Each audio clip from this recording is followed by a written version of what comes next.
Yu-Gi-Oh! Is in such a good place right now. The format's so diverse. We've come a long way from the Tier 0 formats of 2017. And now, to take a big sip of water. Joseph, Spyral's back!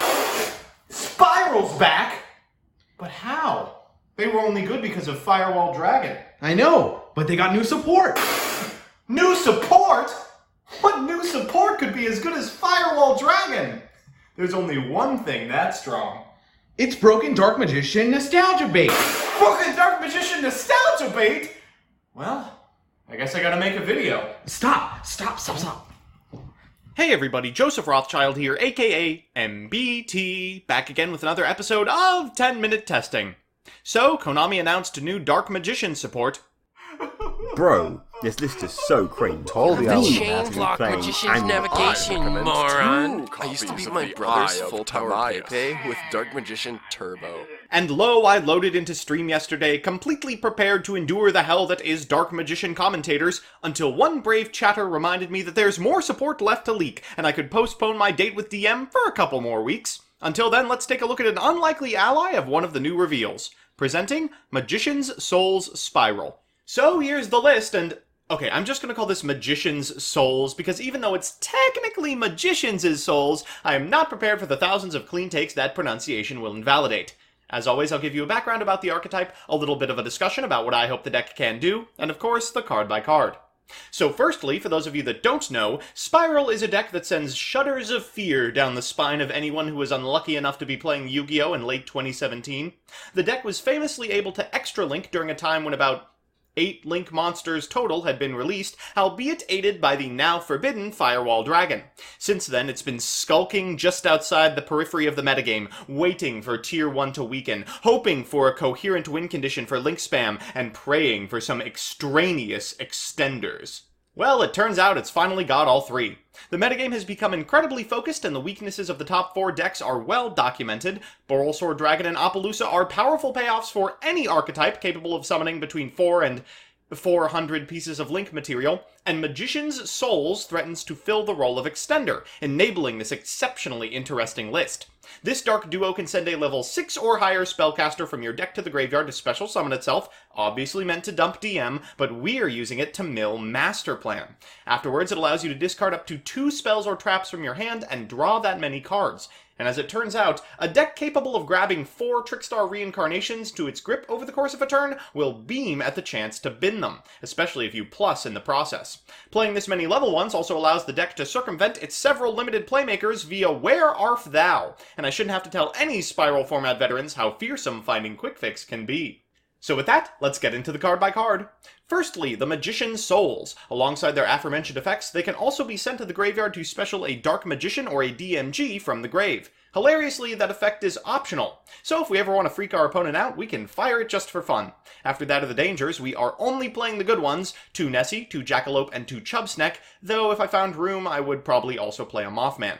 Next are the Spirals, 2 Master Plan, she's a Garnet now, and we can chew through 2 over the course of our combo, 2 Super Agent as a free way to test the top, Sleeper and Last Resort, and the limited Quik-Fix and Drone. We're also playing a small Orchest engine, since Nightmares are a fantastic way to cycle rescues, so we're on as small a suite as I'm comfortable with, 2 Nightmare, 1 Harp, and 1 Skeleton. For spells, we're on 5 limited cards, which is how you can tell that we're playing fair. Resort, Terraforming, Foolish, 1 for 1, and Rhoda, followed by Assault, Big Red, 2 Foolish Goods, 3 Arf Thou, which might be a little too cute to play, and 3 Called. For traps, we are on solely searchables, 3 Rescue, and a Crescendo. In the extra deck, we're on Double Ding, Long, and Double T, followed by Princess Sprite, a fantastic summon with a Souls and a Quik-Fix, Boral Sword for OTKs, Appaloosa for FTKs, Nightmares Unicorn, Phoenix, Cerberus, and Mermaid, Barricade Borg Blocker, Double Helix, and Link Haribo. So with that, let's jump into the games. Our first match is up against Vendread, a refreshing take on ritual monsters that was ultimately passed by Konami due to its proximity to the problematic zombie engine. Our hand is straight up Spyral. This deck intends to OTK, and we'll see just how adept it is at doing so, sans Souls. Our opponents can lead with a copy of Origin. They'll special summon this copy of Slayer from hand. Afterwards, they'll activate Preparation of Rites and the grave effect of Hound Horde. Following that, they'll link summon a copy of Vampire Sucker and activate Slayer's effect, sending a copy of Revenants to Graveyard, which shall reborn with Mizuki. I can't keep up with this in Duel Links. What makes you think I can do so here? They're going to end on a Battle Lord, and that's not very foreboding.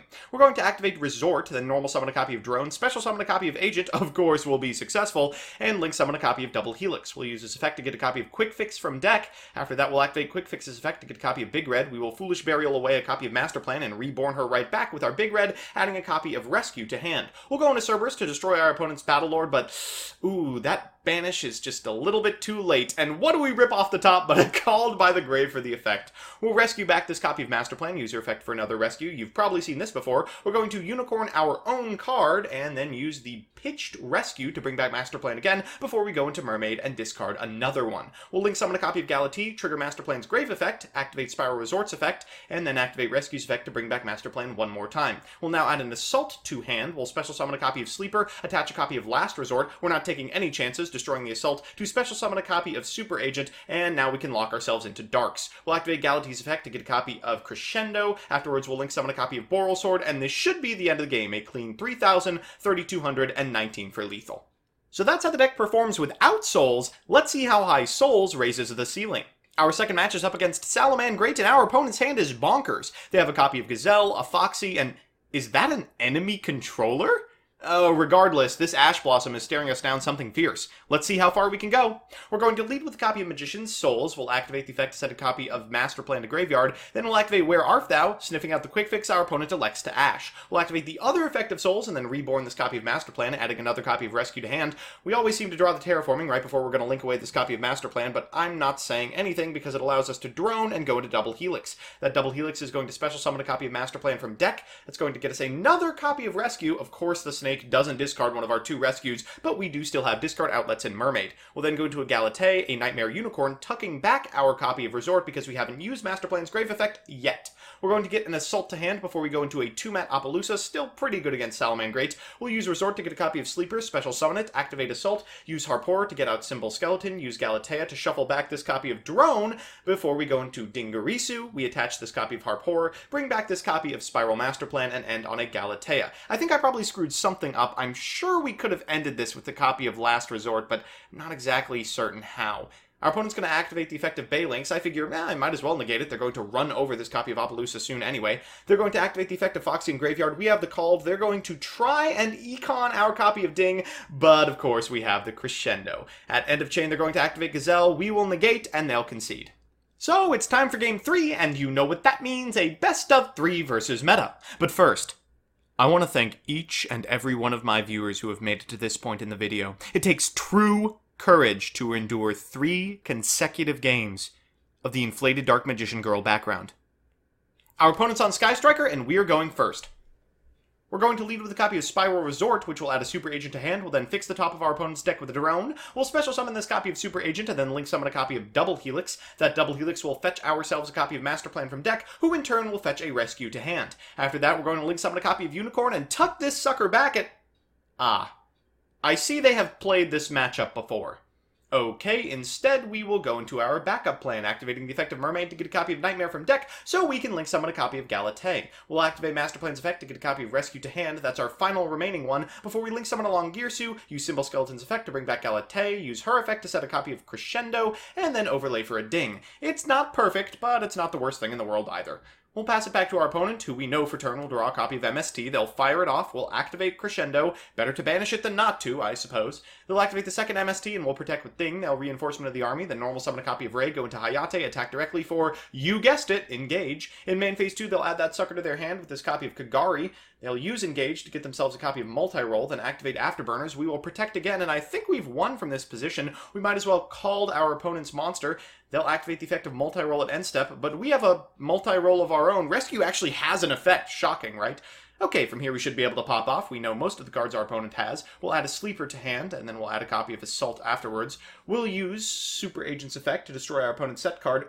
It is a there can be only one, so we do lose our Ding, but destroying it does seal the game. We'll go into Sleeper. We'll use Sleeper's effect on our Assault and 2 of our opponent's cards before we lock ourselves in the dark, bring back a copy of Long Gearsu, overlay for a copy of Ding, send this copy of Multi-Roll to the graveyard, and start attacking. We get in for 26, 31, and 3k.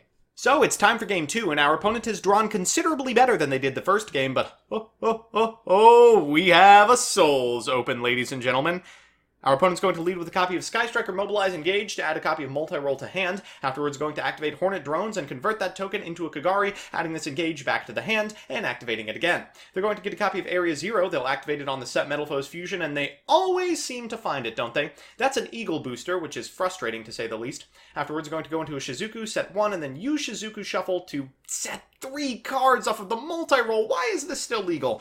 Okay, let's see if we can crack it. We're going to Souls. We'll activate Souls' first effect, discarding 1 Wear Arf, then activating the second one to get a quik-fix. We'll activate quik-fix's effect for Big Red and go into Phoenix, prompting this copy of Widow Anchor from our opponent. After that, we'll activate Big Red, targeting our copy of Master Plan. We'll add a copy of Rescue to hand. We'll activate Jackalope, and it misses the Rescue, but does hit the Chubsneck. We'll go into a Mermaid, discarding the Rescue manually for an Orcust Nightmare. Before we go into Galatea, we'll use Master Plan to get both the Field Spell and a Sleeper. We'll add Last Resort to hand and reborn this copy of Master Plan, adding another copy of Rescue to hand before we Special Sleeper, equip it with Last Resort, and I am not taking any chances on chainable back row removal.